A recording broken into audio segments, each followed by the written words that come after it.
This book proves there is nothing new under the sun regarding many of our modern religious beliefs. This includes Christianity, and how many of its beliefs can be far older than what we have suspected. It gives a complete rundown of the stellar, lunar, and solar evolution of our religious systems and contains new, long-awaited, exhaustive research on the gods and our beliefs. The book's central theme, The Origin of Religions, centers around the work of Jordan Maxwell. Mr. Maxwell has become widely known as one of the world's foremost experts on early mythological systems and their influence on both ancient and modern religions. He continually surprises the reader with factual evidence on where our modern beliefs really came from. The book also includes an interview with Dr. Alan A. Snow, famous Dead Sea Scrolls scholar, on astrology and the Dead Sea Scrolls. Dr. Snow has been referred to by Sidney Omar as the world's greatest authority on astrology and the Dead Sea Scrolls. 3 chapters are also included by Paul Tice, a teacher of Gnostic principles. He adds a more spiritual dimension to our current belief structures in the last chapter, explaining how we should revert to the original teachings of Jesus and others. This would allow us to understand their teachings before they had become corrupted by organized religion. This book is illustrated, organized, and very comprehensible. Educate yourself with clear documented proof, and be prepared to have your belief system shattered. Contents.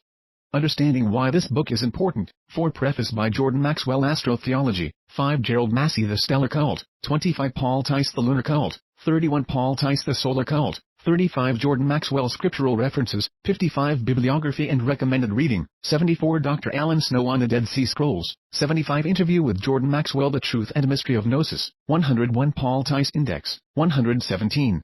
Understanding why this book is important. The religious traditions of the Western world have origins radically different than we have been taught and the general public believes. The lies and half-truths need to be refuted and truth brought to light. Seeking truth is dangerous work. It helps to have a map, both to know where you are, and where you are going. This book is a map compiled by previous explorers to help you find your way. The authors have traveled different areas of the map, and their views of the landscape may differ, but such is the nature of truth. The search for truth leads through many half-truths, dead ends, and false leads, but also leads to great rewards. Astro-Theology. Gerald Massey's books about the origins of theology were published in the late 1800s until his death in 1907. As an Egyptologist and poet, Massey excelled in getting to the root of assumptions from which illogical arguments develop. His study of astro-theology gets to the root of Orthodox religion's assumptions of the Western world. The astro-theology in Massey's study originated in Egypt, where similarities to the future Christ figure, of organized and Orthodox Christianity, are striking and compelling. It formed the basis of my own study of big religion, big politics, big banking and big business, all too big for their own good, and ours. This article contributed to the opening of my mind. Massey's evidence retains its original power and intellectual honesty. Stellar Cult. Paul Tice gives a description of the original cult of mankind and how it developed over the generations. Worship of the stars began in Egypt with the worship of Horus, his relatives and colleagues, spreading around the world. Lunar Cult. Paul Tice brings forward the story of the stellar cult into its next incarnation, the lunar cult. Man and woman still worship the skies, but incorporate into the rituals the most accessible body in the sky, the moon. While the sun cannot be looked at directly for long without inducing blindness, the moon and its worship can be viewed in its glory, occulting and covering the stars as it passes. Solar Cult. In my contribution I demonstrate the solar cult features of what became Christianity, its pagan connections and its roots in astrology. Building on the stellar cult and lunar cult aspects of the old religion, the solar cult superseded them and remains today the religion of the Western world. The pagan connections with the past are shown in the many verses of the Old and New Testaments. Astrology plays a much larger role in Christianity than commonly realized and, in my opinion, forms a basis for much of the doctrines of Christian orthodoxy. I tell this story as I currently understand it, about that old-time religion. Dr. Alan Snow on the Dead Sea Scrolls. I interviewed Dr. Alan Snow on a subject about which he has written extensively, the Dead Sea Scrolls, astrology and the background of Christianity. Dr. Snow's research shows the impact of the scrolls' discovery on Judaism and Christianity. Dr. Snow explains why the scrolls were written in the background of the 1st century New Testament world. The Truth and Mystery of Gnosis. Paul Tice clarifies the role of Gnosticism in its relation to Christianity. Gnosticism was born, grew and flourished as a belief system of personal mysticism mixed with external Christian doctrine during the first 4 centuries of the Christian era. Gnosis was for the individual, not for the masses. Astro-Theology by Gerald Massey. The following article by Gerald Massey will give you a flavor of how I view the subject matter of the origins of religion. It also gives you insight as to how my thought processes work. It provides research material you would never come across in normal reading.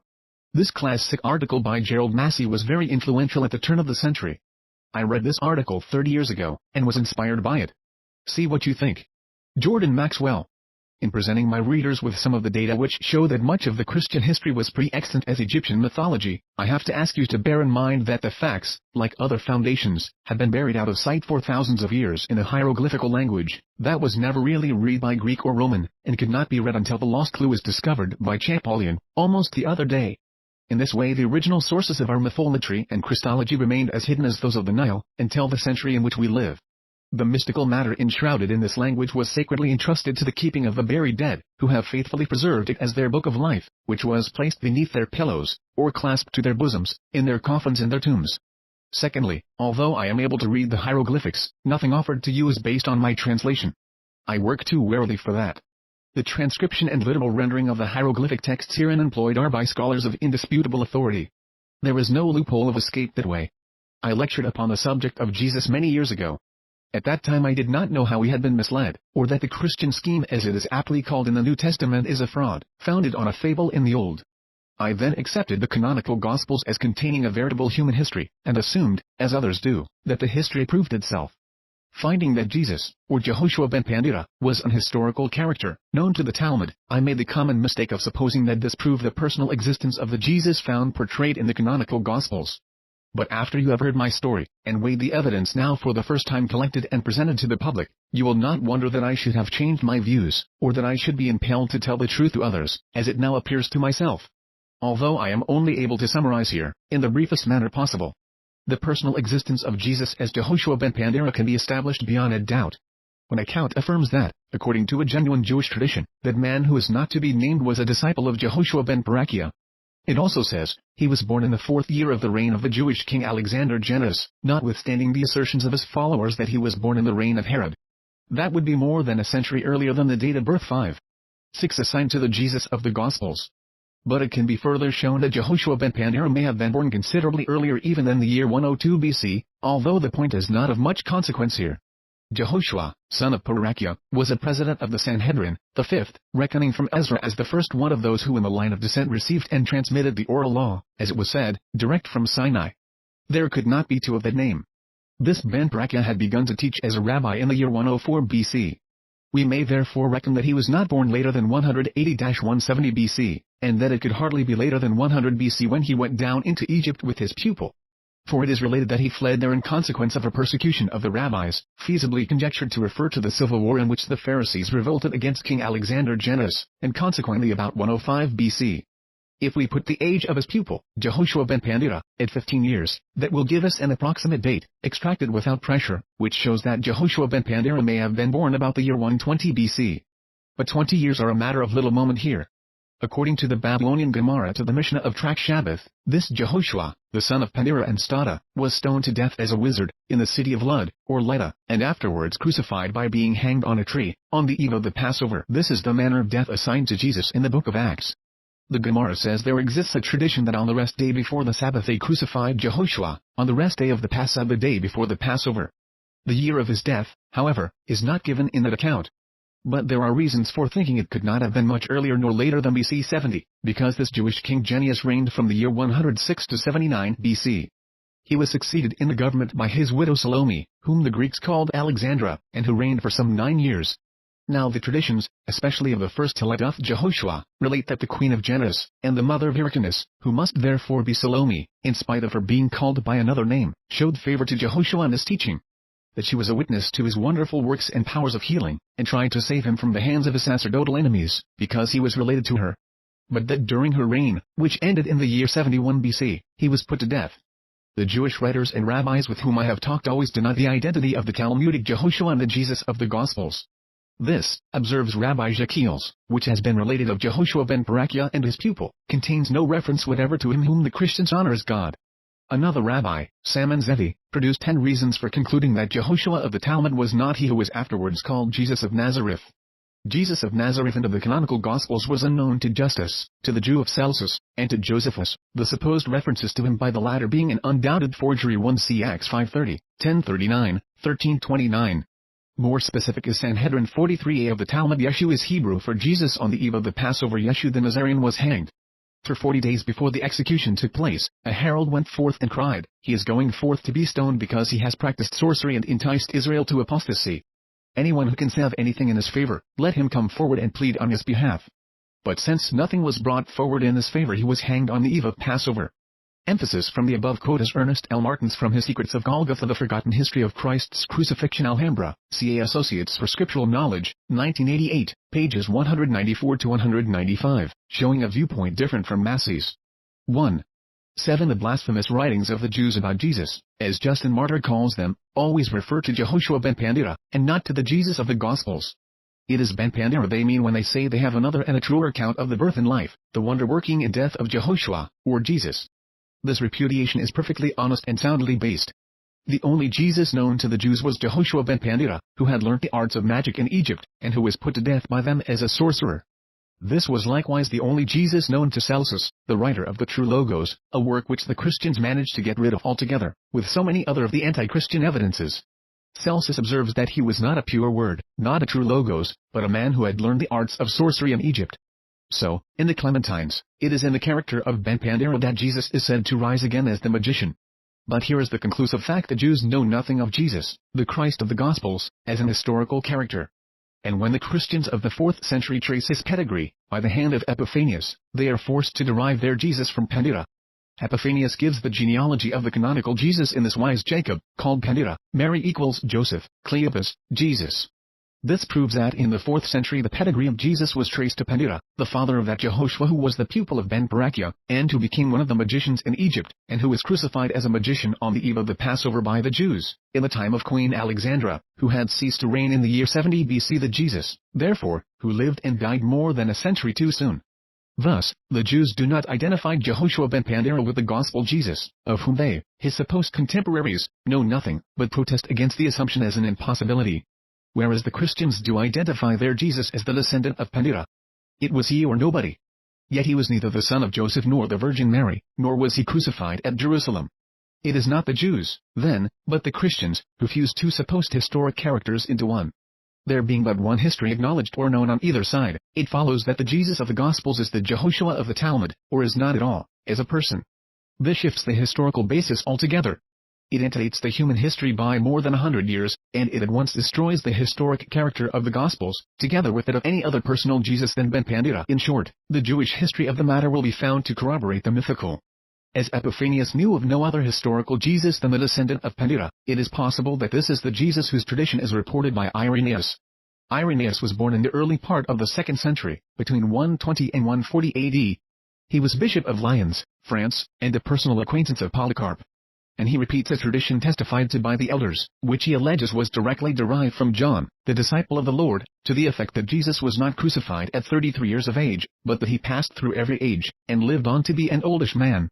Now, in accordance with the dates given, Jehoshua ben Pandira may have been between 50 and 60 years of age when put to death, and his tradition alone furnishes a clue to the nihilistic statement of Irenaeus.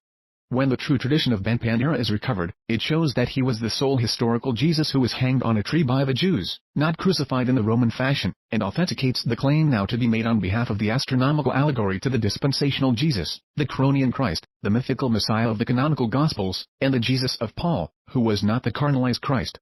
For I hold that the Jesus of the other Gospel according to the Apostles Cephas and James, who was utterly repudiated by Paul, was none other than ben Pandira, the Nazarene, of whom James was a follower, according to a comment on him found in the book of Adazura.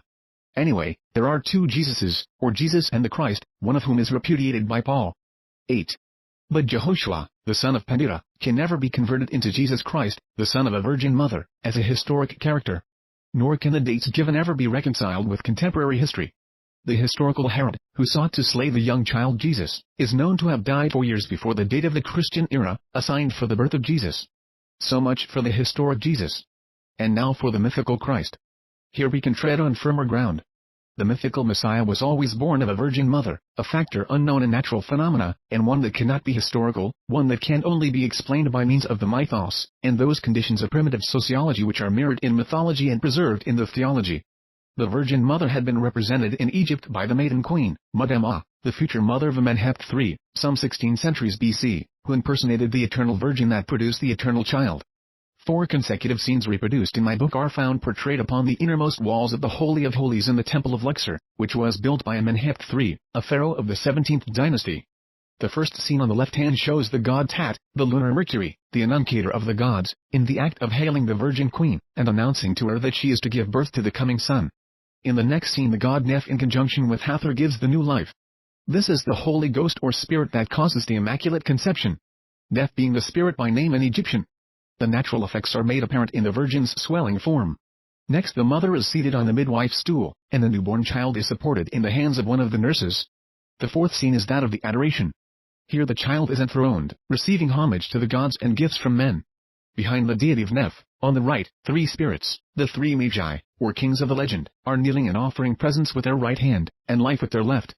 The child thus announced, incarnated, born, and worshipped, was the pharaonic representative of the Aten sun in Egypt, the god Adon of Syria, and Hebrew Adonai. The child Christ of the Aten cult. The miraculous conception of the ever-Virgin Mother, personated by Madama, as Mother of the Only One, and representative of the Divine Mother of the youthful Sun God. These scenes, which were mythical in Egypt, have been copied or reproduced as historical in the canonical Gospels, where they stand like four cornerstones to the historic structure, and prove that the foundations are mythical. Jesus was not only born of the mythical motherhood. His descent on the maternal side is traced in accordance with this origin of the mythical Christ. The Virgin was also called the harlot, because she represented the pre-monogamic stage of intercourse. And Jesus descends from four forms of the harlot, Tamar, Rahab, Ruth, and Bathsheba, each of whom is a form of the stranger in Israel, and is not a Hebrew woman. Such history, however, does not show that illicit intercourse was the natural mode of the divine descent. Nor does it imply unparalleled human profligacy. It only proves the mythos. In human sociology the son of the mother preceded the father, as son of the woman who was a mother, not a wife. This character is likewise claimed for Jesus, who is made to declare that he was earlier than Abraham, who is the typical great father of the Jews, whether considered to be mythical or historical. Jesus states emphatically that he existed before Abraham was. This was only possible to the mythical Christ, who preceded the Father as son of the Virgin Mother. And we shall find it so throughout. All that is non-natural and impossible as human history, is possible, natural and explicable as mythos. It can be explained by the mythos, because it originated in that which alone accounts for it. For it comes to this at last, the more hidden the meaning of the 9 gospel history, the more satisfactorily is it explained by the mythos. And the more mystical the Christian doctrine, the more easily can it be proved to be mythical. The birth of Christ is astronomical. The birthday is determined by the full moon of Easter. This can only occur once every 19 years, as we have it illustrated by the epoch or golden number of the prayer book. Understand me. Jesus, the Christ, can only have a birthday, or resurrection, once in 19 years, in accordance with the Metonic cycle, because his parents are the sun and moon. And those appear in the earliest known representation of the man upon the cross. This proves the astronomical and non-human nature of the birth itself, which is identical with that of the full moon of Easter in Egypt. Cassini, the Italian astronomer, has demonstrated the fact that the date assigned for the birth of the Christ is an astronomical epoch in which the middle conjunction of the moon with the sun happened on the 24th March, at 1:30 in the morning, at the meridian of Jerusalem, the very day of the middle equinox. The following day, the 25th, was the day of the Incarnation, according to Augustine, but the date of the birth, according to Clement Alexander. For 2 birthdays are assigned to Jesus by the Christian fathers, one at the winter solstice, the other at the vernal equinox. These, which cannot both be historical, are based on the 2 birthdays of the double Horus in Egypt. Plutarch tells us that Isis was delivered of Horus, the child, about the time of the winter solstice, and that the festival of the second or adult Horus followed the vernal equinox. Hence, the solstice and spring equinox were both assigned to the one birth of Jesus by the Christolators. And again, that which is impossible as human history is the natural fact in relation to the 2 Horuses, the dual form of the solar god in Egypt. And here, in passing, we may point out the astronomical nature of the crucifixion. The Gospel according to John brings on a tradition so different from that of the Synoptics as to invalidate the human history of both. The Synoptics say that Jesus was crucified on the 15th of the month Nisan. John affirms that it was on the 14th of the month. This serious rift runs through the very foundation. As human history it cannot be explained. But there is an explanation possible, which, if accepted, proves the mythos. The crucifixion or crossing was, and still is, determined by the full moon of Easter. This, in the lunar reckoning, would be on the 14th in a month of 28 days. In the solar month of 30 days it was reckoned to occur on the 15th of the month. Both unite, and the rift closes in proving the crucifixion to have been astronomical, just as it was in Egypt, where the 2 dates can be identified. Plutarch also tells us how the Mithraic cult had been particularly established in Rome about the year 70 BC. And Mithras was fabled as having been born in a cave. Wherever Mithras was worshipped, the cave was consecrated as his birthplace. The cave can be identified, and the birth of the Messiah in that cave, no matter under what name he was born, can be definitely dated. The cave of Mithras was the birthplace of the sun in the winter solstice, when this occurred on the 25th of December in the sign of the sea-goat, with the vernal equinox in the sign of the ram. Now the Akkadian name of the 10th month, that of the sea-goat, which answers roughly to our December, the 10th by name, is Abodu, that is, the cave of light. The cave of rebirth for the sun in the lowest depth of the solstice, figured as the cave of light.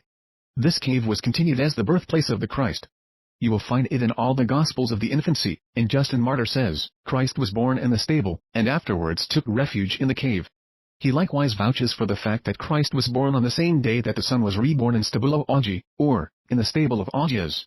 Now the cleansing of the stable was the sixth labor of Hercules, his first being in the sign of the lion. And Justin was right. The stable and cave are both figured in the same celestial sign.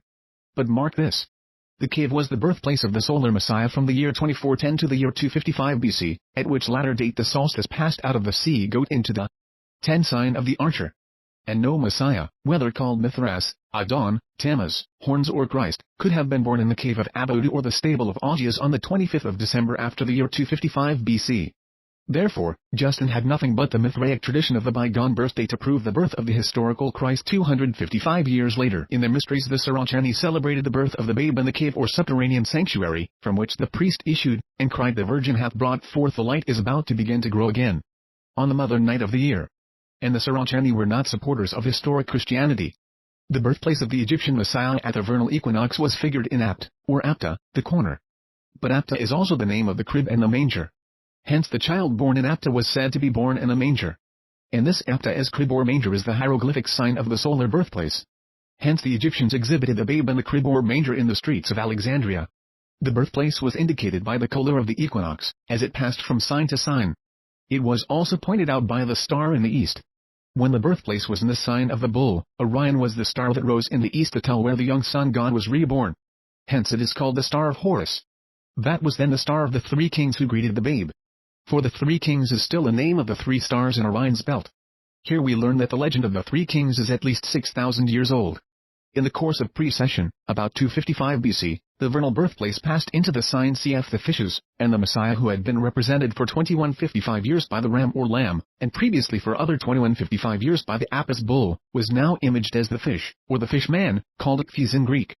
The original fish man, the An of Egypt, and the On of Chaldea, probably dates from the previous cycle of precession, or 26,000 years earlier. And about 255 BC. The Messiah, as the fish man, was to come up once more as the manifester from the celestial waters. The coming Messiah is called Dag, the fish, in the Talmud. And the Jews at one time connected his coming with some conjunction, or occurrence, in the sign of the fishes. This shows the Jews were not only in possession of the astronomical allegory, but also of a tradition by which it could be interpreted. It was a mythical and Cronian Messiah alone who was, or could be, the subject of prophecy that might be fulfilled, prophecy that was fulfilled as it is in the book of Revelation. When the equinox entered, the cross was re-erected, and the foundations of a new heaven were laid in the sign of the ram, 2410 BC.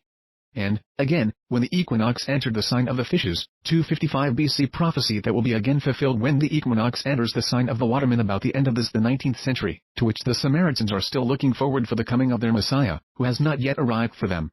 The Christians alone ate the oyster. The Jews and Samaritans only got an equal share of the empty shells. The uninstructed Jews, the idioti, at one time thought the prophecy which was astronomical and solely related to the cycles of time, was to have its fulfillment in human history.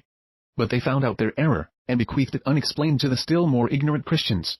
The same tradition of the coming one is extant amongst the millenarians and Adventists, as amongst the Muslims. It is the tradition of El-Mahdi, the prophet who is to come in the last days of the world to conquer all the world, and who is lately descending the Sudan with the old announcement Day of the Lord is at hand, which shows that the astronomical allegory has left some relics of the true tradition among the Arabs, who were at one time learned in astronomical lore. The Messiah, as the fish man, is foreseen by Esdras ascending out of the sea as the same whom God the highest hath kept a great season, which by his own self shall deliver the creature. The ancient fish man only came up out of the sea to converse with men and teach them in the daytime. When the sun set, says 11. Berosus, it was the custom of this being to plunge again into the sea, and abide all night in the deep. So the man foreseen by Esdras is only visible by day. As it says, e'en so can no man upon earth see my son, or those that be with him, but in the daytime. This is parodied or fulfilled in the account of Ichthys, the fish, the Christ who instructs men by day, but retires to the lake of Galilee, where he demonstrates his solar nature by walking the waters at night, or at the dawn of day. We are told that his disciples being on board a ship, when even was come, in the fourth watch of the night, Jesus went unto them walking upon the sea. Now the fourth watch began at 3 o'clock, and ended at 6 o'clock. Therefore, this was about the proper time for a solar god to appear walking upon the waters, or coming up out of them as the Ons. Ons is said to have taken no food whilst he was with men in the daytime. He used to converse with men, but took no food at that season. So Jesus, when his disciples prayed him, saying, Master, eat, said unto them, I have meat to eat that you know not of. My meat is to do the will of him that sent me. This is the perfect likeness of the character of Ons, who took no food, but whose time was wholly spent in teaching men. Moreover, the mythical fish man is made to identify himself. When the Pharisees sought a sign from heaven, Jesus said, There shall no sign be given but the sign of Jonas. For as Jonas became a sign unto the Ninevites, so shall also the Son of Man be to this generation. The sign of Jonas is that of the On, or fish man of Nineveh, whether we take it direct from the monuments, or from the Hebrew history of Jonah, or from the zodiac. The voice of the secret wisdom here says truly that those who are looking for signs, can have no other than that of the returning fish man, Ichthys, Ons, or Jonah. And assuredly, there was no other sign or date, than those of Ichthys, the fish who was reborn of the fish goddess, Ada goddess, in the sign of the fishes, 255 BC, after whom the primitive Christians were called little fishes, or Piscuculi. This date of 255 BC was the true day of birth, or rather of rebirth for the celestial Christ, and there was no valid reason for changing the time of the world. The Gospels contain a confused and confusing record of early Christian belief. Things most truly believed Luke concerning certain mythical matters, which were ignorantly mistaken for human and historical. The Jesus of our Gospels is but little of a human reality, in spite of all attempts to naturalize the mythical Christ, and make the story look rational. The Christian religion was not founded on a man, but on a divinity. That is, a mythical character. So far from being derived from the model man, the typical Christ was made up from the features of various gods, after a fashion somewhat like those pictorial averages portrayed by Mr. Galton, in which the traits of several persons are photographed and fused in a portrait of a dozen different persons, merged into one that is not anybody. And as fast as the composite Christ falls to pieces, each feature is claimed, each character is gathered up by the original owner, as with the grasp of gravitation. It is not that I deny the divinity of Jesus the Christ. I assert it. He never was, and never could be, any other than a divinity. That is, a character non-human, and entirely mythical, who had been the pagan divinity of various pagan myths, that had been pagan during thousands of years before our era. Nothing is more certain, according to honest evidence, than that the Christian scheme of redemption is founded on a fable misinterpreted. That the prophecy of fulfillment was solely astronomical, and the coming one as the Christ who came in the end of an age, or of the world, was but a metaphorical figure, a type of time, from the first, which never could take form in historic personality, any more than 12 time and person could come out of a clock case when the hour strikes. That no Jesus could become a Nazarene by being born at, or taken to, Nazareth. And that the history in our Gospels is from beginning to end the identifiable story of the Son God, and the Gnostic Christ who never could be made flesh. When we did not know the one, it was possible to believe the other. But when once we truly know, then the false belief is no longer possible. The mythical Messiah was Horus in the Osirian mythos, Harkuti in the Sut-Typhonian, Khonsu in that of Amun-Ra, in the cult of Adam-Ra. And the Christ of the Gospels is an amalgam of all these characters. The Christ is the Good Shepherd. So was Horus. Christ is the Lamb of God. So was Horus. Christ is the bread of life. So was Horus. Christ is the truth and the life. So was Horus. Christ is the fan-bearer. So was Horus. Christ is the Lord. So was Horus. Christ is the way and the door of life. Horus was the path in which they traveled out of the sepulchre. He is the God whose name is written with the hieroglyphic sign of the road or way. Jesus is he that should come. And Du, the root of the name in Egyptian, means to come. Uamhept, as the Su, the son of Adam, or of Ta, was the ever-coming one, who is always portrayed as the marching youngster, in the act and attitude of coming. Horus included both sexes. The child or the soul is of either sex, and potentially, of both. Hence the hermaphroditical deity. And Jesus, in Revelation, is the young man who was the female paps. Uamheb signifies him who comes with peace. This is the character in which Jesus is announced by the angels. And when Jesus comes to his disciples after the resurrection, it is as the bringer of peace. Learn of me and ye shall find rest, says the Christ. Khonsuniferhept is the good rest, peace in person. The Egyptian Jesus, Umhept, was the second Adam. Paul's Jesus is the second Adam. In one rendition of John's Gospel, instead of the only begotten Son of God, a variant reading gives the only begotten God, which has been declared an impossible rendering. But the only-begotten God was an especial type in the Egyptian mythology, and the phrase re-identifies the divinity whose emblem is the beetle. Or Apollo says, to denote the only-begotten or a father, the Egyptians delineate a scarabaeus. By this they symbolize an only-begotten, because the creature is self-produced, being unconceived by a female. Now the youthful manifester of the beetle god was this Hept, the Egyptian Jesus. The very phraseology of John is common to the inscriptions, which tell of him who is the beginner of becoming from the first, and who made all things, but who himself was not made. I quote verbatim, and not only was the beetle god continued in the only-begotten God, the beetle type was also brought on as a symbol of the Christ. Ambrose and Augustine, among the Christian fathers, identified Jesus with, and as, the good scarabaeus, which further identifies the Jesus of John's Gospel with the Jesus of Egypt, who was the ever-coming one, and the bringer of peace, whom I have elsewhere shown to be the Jesus to whom the book of Ecclesiasticus is inscribed, and ascribed in the Apocrypha. 13. In accordance with this continuation of the Camite symbols, it was also maintained by some sectaries that Jesus was a potter, and not a carpenter. And the fact is that this only-begotten beetle god, who is portrayed sitting at the potter's wheel forming the egg, or shaping the vase symbol of creation, was the potter personified, as well as the only-begotten God in Egypt. The character and teachings of the canonical Christ are composed of contradictions which cannot be harmonized as those of a human being, whereas they are always true to the mythos. He is the Prince of Peace, and yet he asserts that he came not to bring peace. I came not to send peace, but a sword. And not only is Hept the bringer of peace by name in one character, he is the sword personified in the other. In this he says, I am a living image of Adam, proceeding from him as a sword. Both characters belong to the mythical Messiah in the ritual, who also calls himself the Great Disturber, and the Great Tranquilizer, the God Contention, and God Peace. The Christ of the canonical Gospels has several prototypes, and sometimes the copy is derived or the trait is caught from one original, and sometimes from the other. The Christ of Luke's Gospel has a character entirely distinct from that of John's Gospel. Here he is the great exorciser, and caster out of demons. John's Gospel contains no case of possession or obsession, no certain man who had devils this long time. No child possessed with a devil.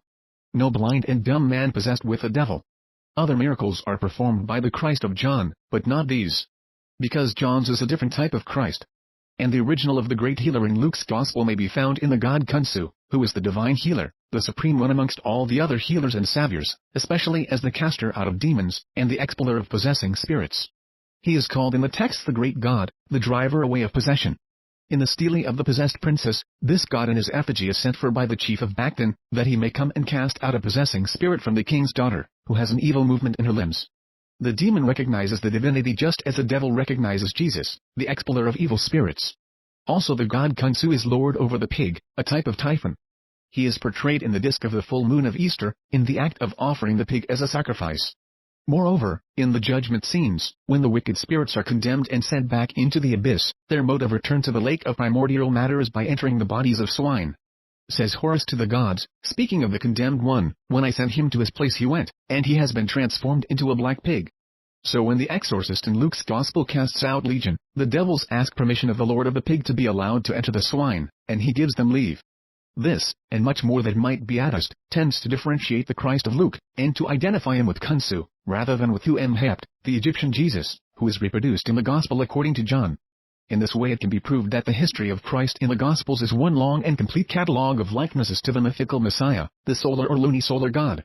The Litany of Ra, for example, is addressed to the Sun God in a variety of characters, many of which are assigned to the Christ of the Gospels.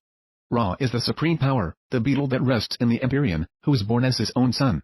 This, as already said, is the God in John's Gospel, who says I and the Father are one, and who is the Father born as his own son.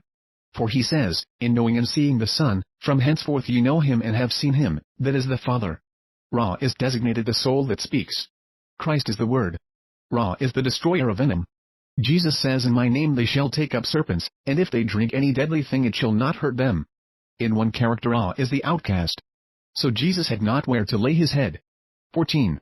Ra is the timid one who sheds tears in the form of the afflicted. He is called Remi, the weeper.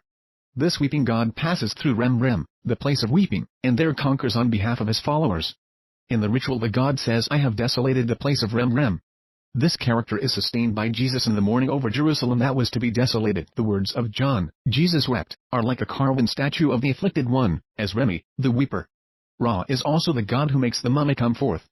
Jesus makes the mummy come forth in the shape of Lazarus. And in the Roman catacombs the risen Lazarus is not only represented as a mummy, but as an Egyptian mummy which has been eviscerated and swathed for the eternal abode. Ra says to the mummy, "Come forth." And Jesus cries, "Lazarus, come forth." Ra manifests as the burning one, he who sends destruction, or sends his fire into the place of destruction. He sends fire upon the rebels, his form is that of the god of the furnace. Christ also comes in the person of this burning one, the sender of destruction by fire.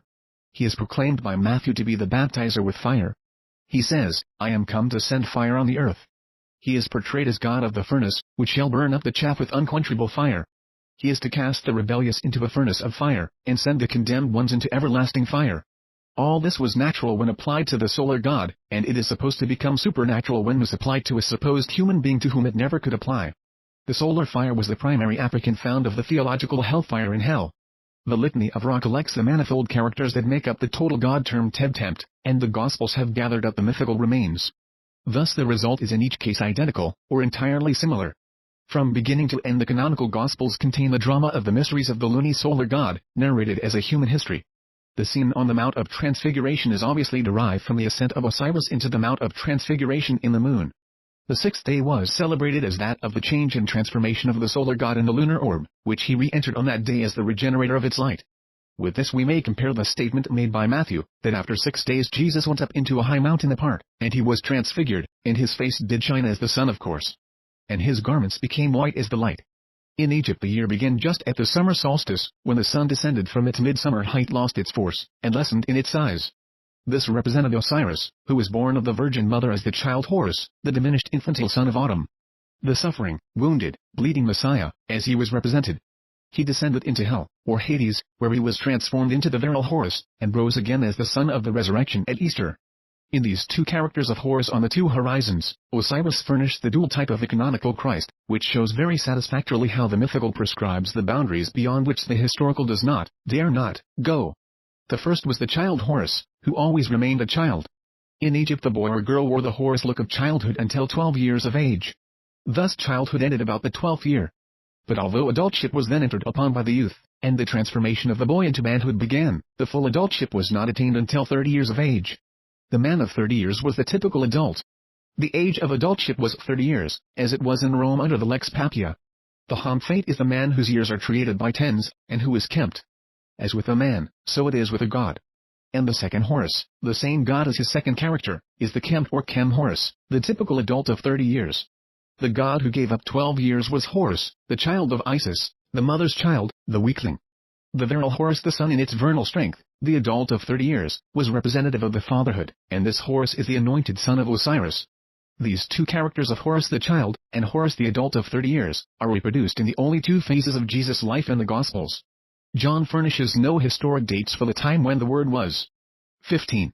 Incarnated and became flesh. Nor for the childhood of Jesus.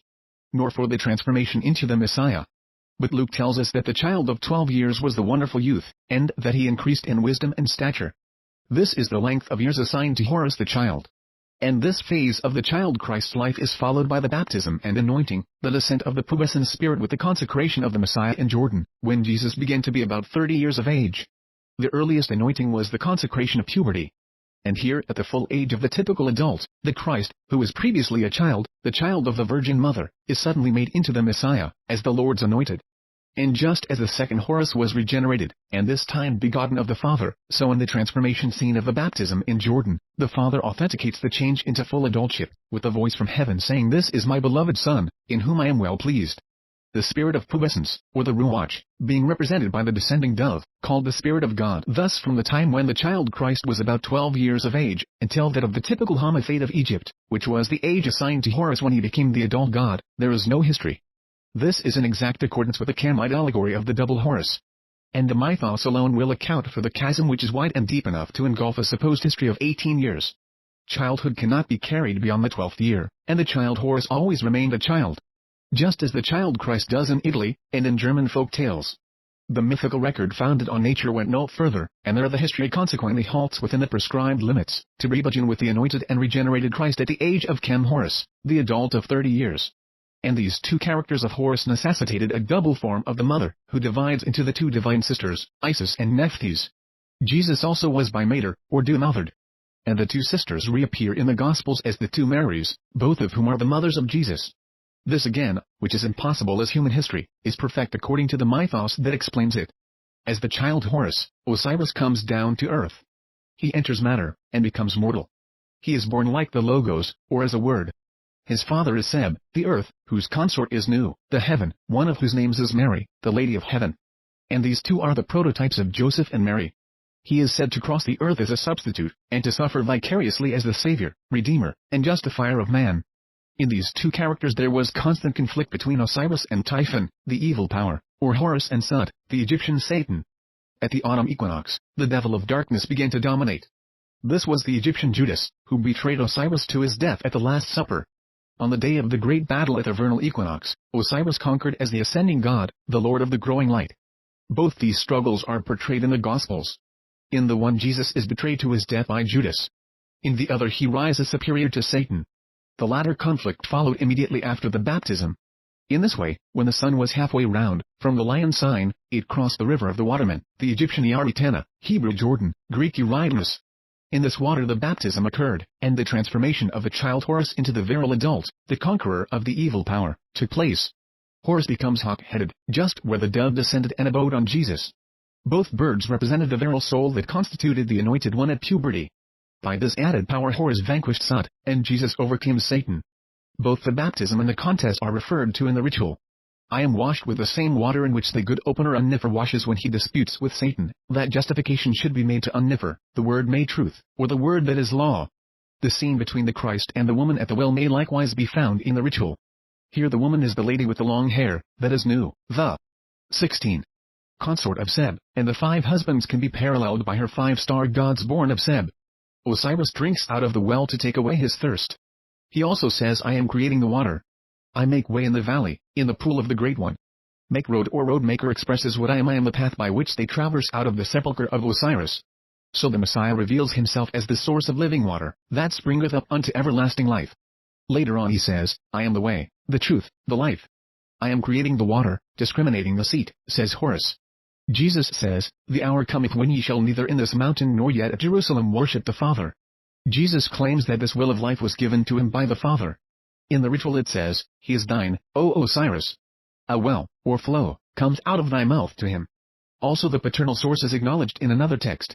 I am the Father, inundating when there is thirst, guarding the water. Behold me at it. Moreover, in another chapter the well of living water becomes the pool of peace. The speaker says, the well has come through me. I wash in the pool of peace. In Hebrew, the pool of peace is the pool of Salem, or Siloam. And here, not only is the pool described at which the Azerified are made pure and healed. Not only does the angel or God descend to the waters, the certain times are actually dated. The gods of the pure waters are there on the 4th hour of the night, and the 8th hour of the day, saying, pass away hence, to him who has been cured. In the margin, the pool of Siloam is said to be the pool of Set, and the word Set is an Egyptian name for a medicated or healing bath. An epitome of a considerable portion of John's Gospel may be found in another brief chapter of the ritual. Ye gods come to be my servants, I am the Son of your Lord. Ye are mine through my Father, who gave you to me. I have been among the servants of Hathor or Mary. I have been washed by thee, O attendant. Compare the washing of Jesus' feet by Mary. The Osiris exclaims, I have welcomed the chief spirits in the service of the Lord of things. I am the Lord of the fields when they are white, that is, for the reapers in the harvest.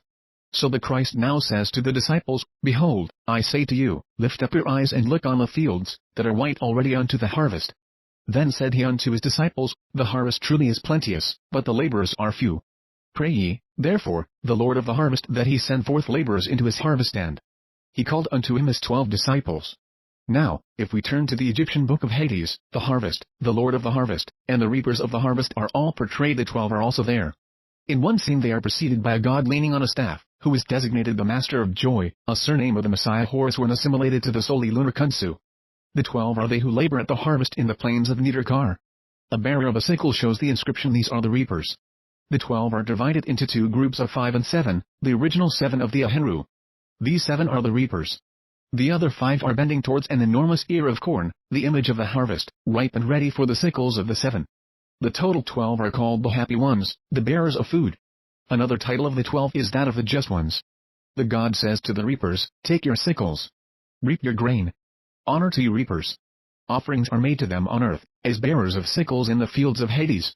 On the other hand, the tares or the wicked are to be cast out and destroyed forever. These 12 are the apostles in their Egyptian phase. In the chapters on celestial diet in the ritual, Osiris eats under a sycamore tree of Hathor. He says, "Let him come from the earth.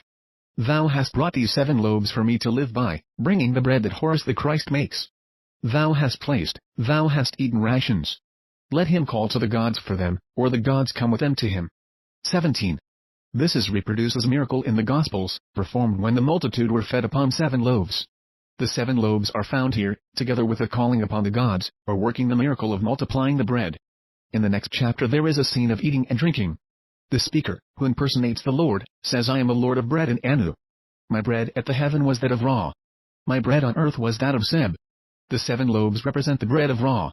Elsewhere the number prescribed to be set on one table, as an offering, is 5 loaves. These are also carried on the heads of 5 different persons in the scenes of the underworld.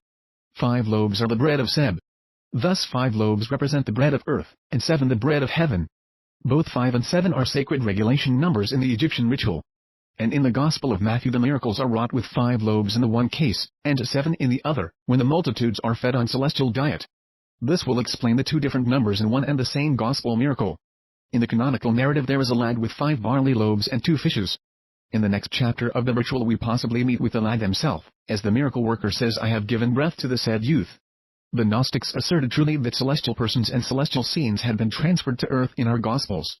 And it is only within the pleroma of the heaven or in the zodiac that we can at times identify the originals of both. And it is there we must look for the 2 fishes. As the latest form of the manifestor was in the heaven of the 12 signs, that probably determined the number of 12 baskets full of food remaining when the multitude had all been fed. They that ate the loaves were 5,000 men. And 5,000 was the exact number of the celestials or gods in the Assyrian paradise, before the revolt and fall from heaven. The scene of the miracle of the loaves and fishes is followed by an attempt to take Jesus by force, but he withdrew himself. And this is succeeded by the miracle of his walking on the waters, and conquering the wind and waves. So is it in the ritual. Chapter 57 is that of the breath prevailing over the water in Hades.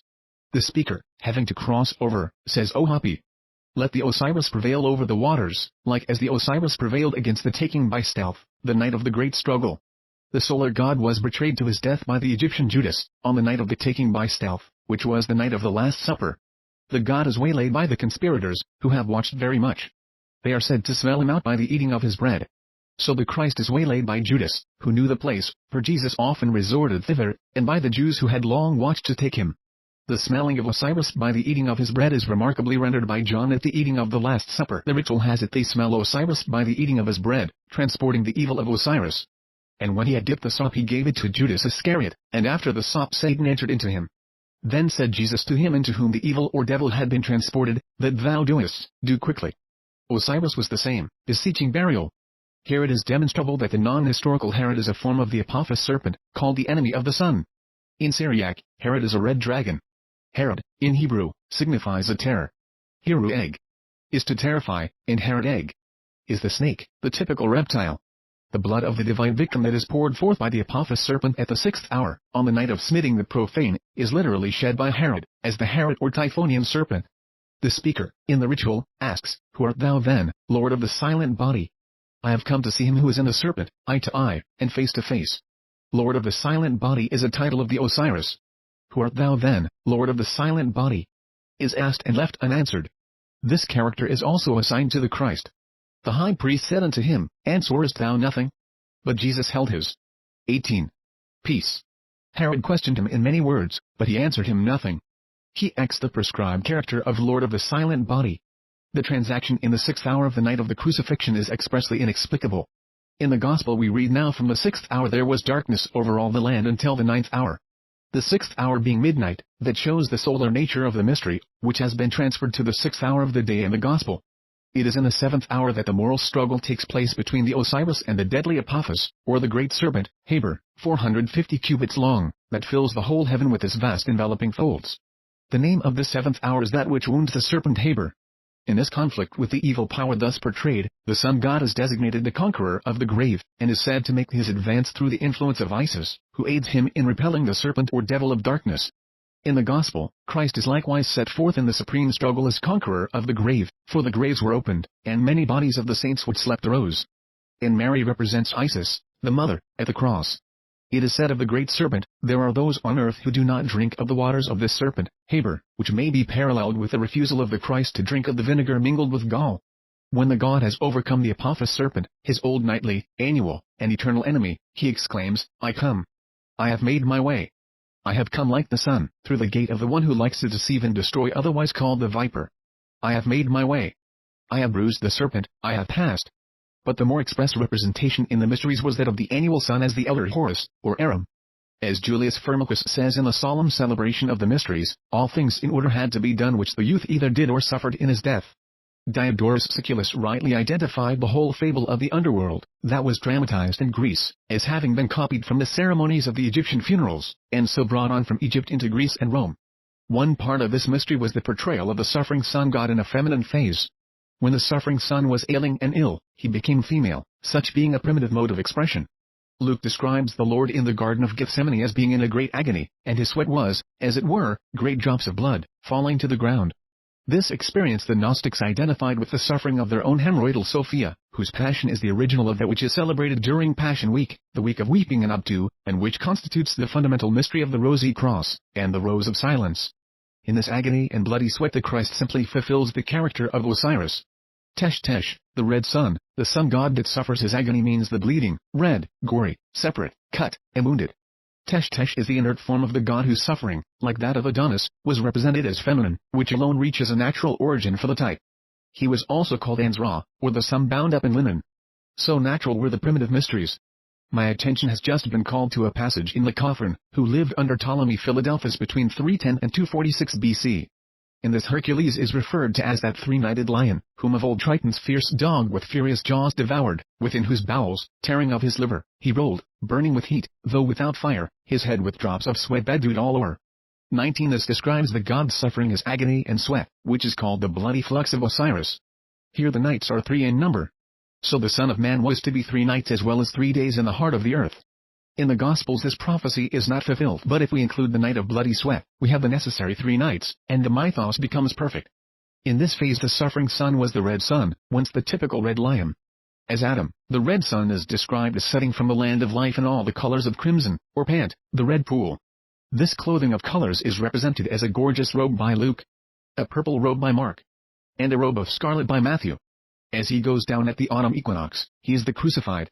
His mother, knew, or Mary, the heaven, seeing her son, the Lord of terror, greatest of the terrible, setting from the land of life, with his hands drooping, she becomes obscure, and there is great darkness over all the land, as at the crucifixion described by Matthew, in which the passing of the Lord of terror is rendered by the terrible or loud cry of the synoptic version. The sun god causes the dead, or those in the earth, to live as he passes down into the underworld, because, as he entered the earth, the tombs were opened, that is, figuratively. But it is reproduced literally by Matthew. The death of Osiris, in the ritual, is followed by the night of the mystery of the great shapes, and it is explained that the night of the mystery of the great shapes is when there has been made the embalming of the body of Osiris, the good being, justified forever. In the chapter on the night of the laying out of the dead body of Osiris, it is said that Isis rises on the night of the laying out of the dead body, to lament over her brother Osiris. And again the night of the laying out of the dead Osiris is mentioned, and again it is described as that on which Isis had risen to make a wail for her brother. But this is also the night on which he conquers his enemies, and receives the birthplace of the gods. He tramples on the bandages they make for their burial. He raises his soul, and conceals his body. So the Christ is found to have unwound the linen bandages of burial, and they saw the linen in one place, and the napkin in another. He too conceals his body. This is closely reproduced, or paralleled, in John's Gospel, where it is Mary Magdalene who rises in the night and comes to the sepulchre, while it was yet dark, to find the Christ arisen, as the conqueror of death and the grave.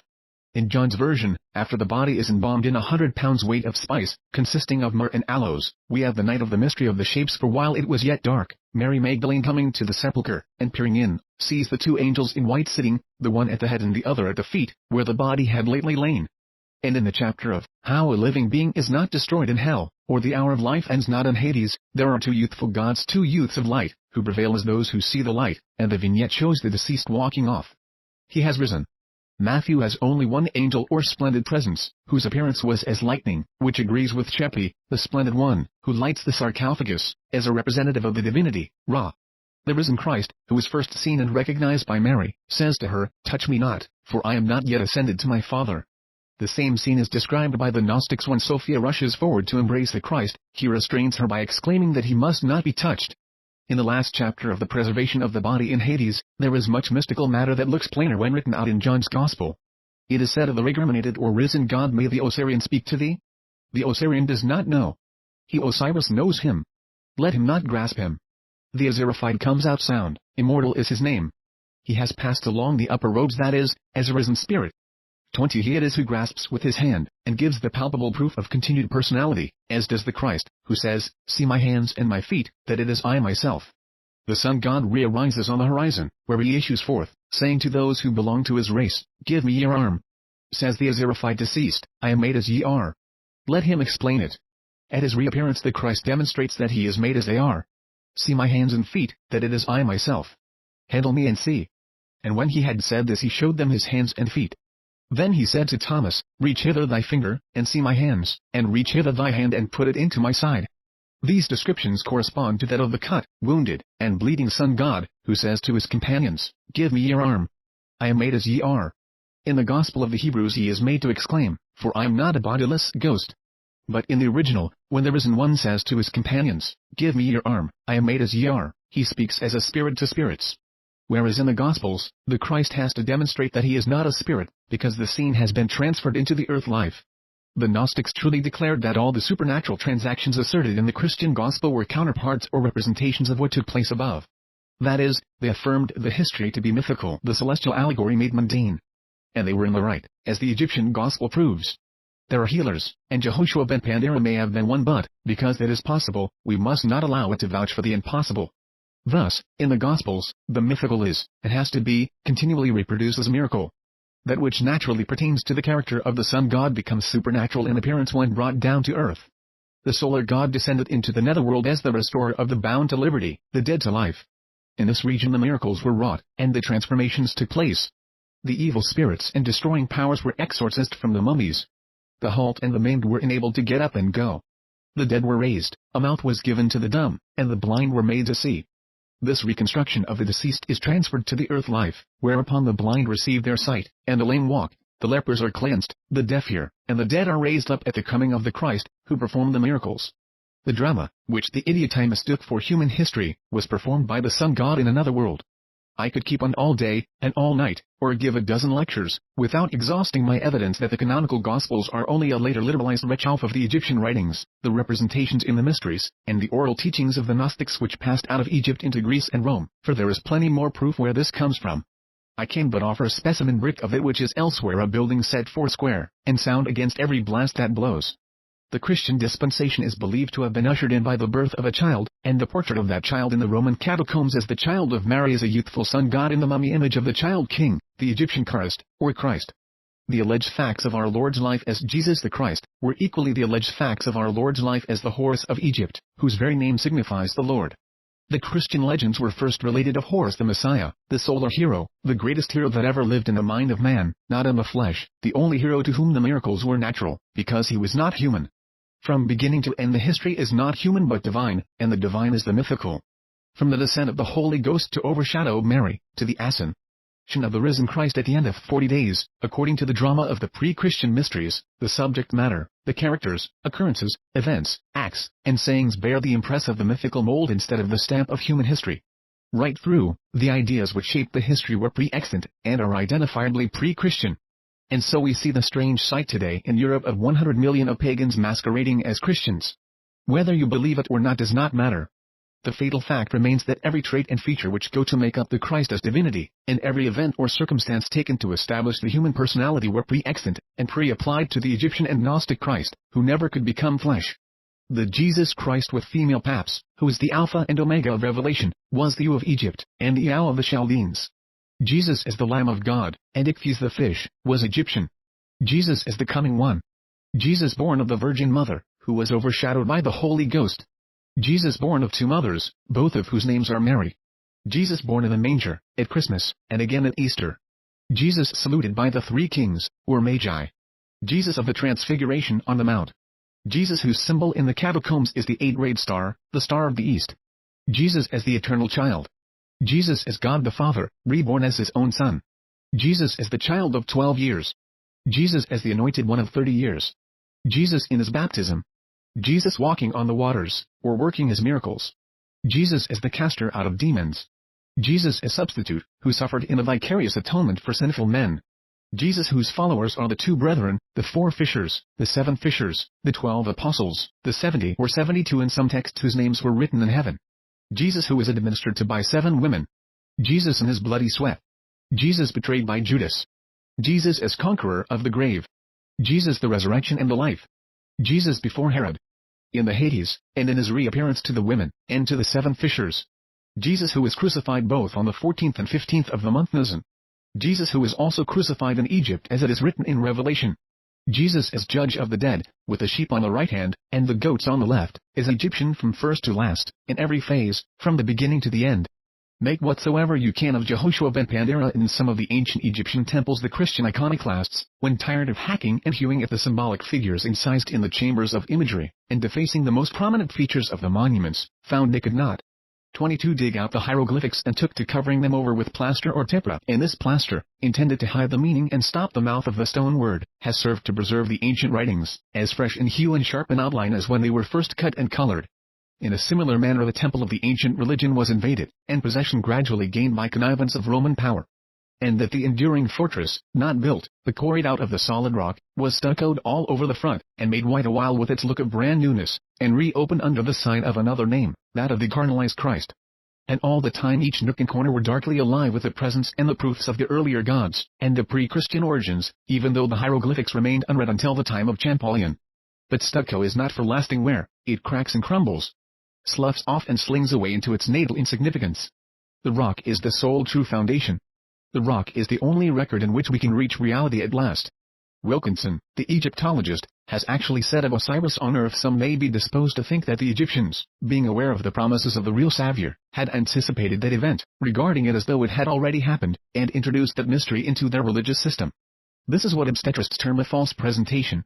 A birth feet foremost. We are also told by writers on the catacombs, and the Christian iconography, that this figure is Osiris, as a type of Christ. This is Pan, Apollo, Arisius, as a type of Christ. This is Harpocrates, as a type of Christ. This is Mercury, but as a type of Christ. This is the devil, for such Mercury was the devil, as a type of Christ.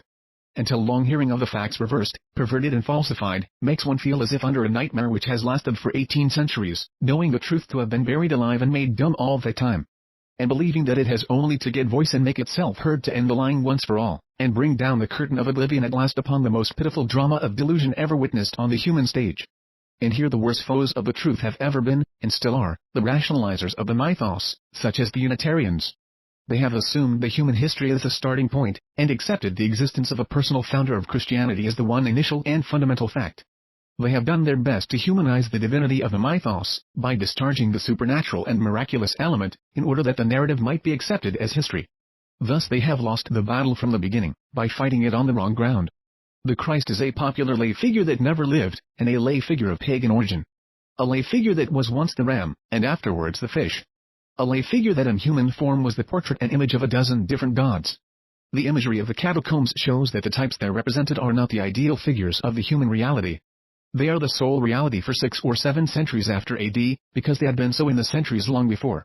There is no man upon the cross in the catacombs of Rome for 700 years. The symbolism, the allegories, the figures, and types, brought on by the Gnostics, remain there just what they had been to the Romans, Greeks, Persians, and Egyptians. Yet the dummy ideal of paganism is supposed to have become doubly real as the God who was made flesh, to save mankind from the impossible fall. Remember that the primary foundation stone for a history in the New Testament is dependent upon the fall of man being a fact in the Old, whereas it was only a fable, which had its own mythical and unhistorical meaning. 23 When we try over again that first step once taken in the dark, we find no foothold for us, because there was no stair. The fall is absolutely non-historical, and, consequently, the first bit of standing ground for an actual Christ, the Redeemer, is missing in the very beginning. Anyone who set up, or was set up, for an historical Savior from a non-historical fall, could only be an historical impostor. But the Christ of the Gospels is not even that. He is in no sense an historical personage. It is impossible to establish the existence of an historical character, even as an impostor. For such a one the two witnesses, astronomical mythology and Gnosticism, completely prove an alibi forever. From the first supposed catastrophe to the final one, the figures of the celestial allegory were ignorantly mistaken for matters of fact, and thus the orthodox crystallator is left at last to climb to heaven with one foot resting on the ground of a fall that is fictitious, and the other foot on the ground of a redemption that must be fallacious. It is a fraud founded on a fable. Every time the Christian turns to the east to bow his obeisance to the Christ, it is a confession that the cult is solar, the admission being all the more fatal because it is unconscious. Every picture of the Christ, with a halo of glory, and the accompanying cross of the equinox, proffers proof. The Christian doctrine of a resurrection furnishes evidence, absolutely conclusive, of the astronomical and Cronian nature of the origins. This is to occur, as it always did, at the end of a cycle, or at the end of the world.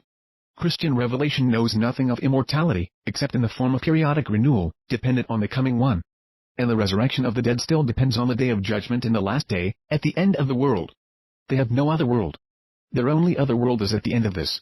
Now there are no fools living who would be fools big enough to cross the Atlantic Ocean in a bark so rotten and unseaworthy as this in which they hope to cross the dark river of death, and, on a pier of cloud, be landed safe in heaven. The Christian theology was responsible for substituting faith instead of knowledge. And the European mind is only just beginning to recover from the mental paralysis induced by the doctrine which came to its natural culmination in the Dark Ages.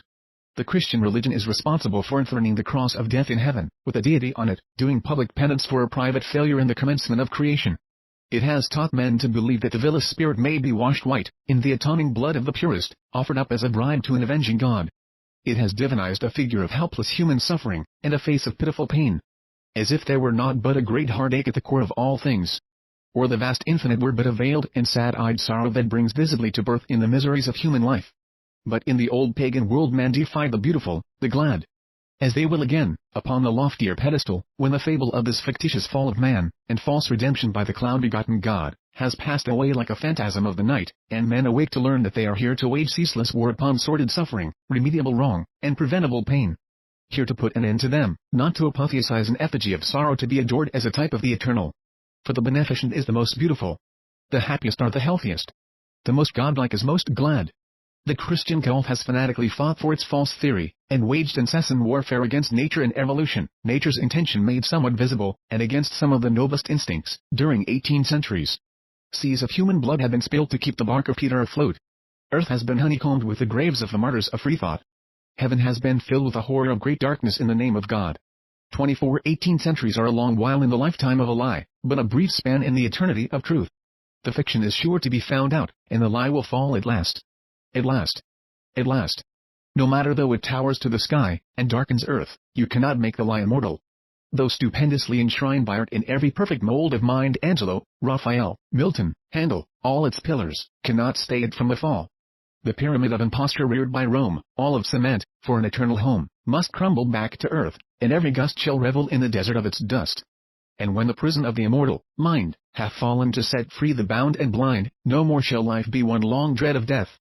Humanity shall breathe with ampler breath, expand in spirit, and in stature rise, to match its birthplace of the earth and skies.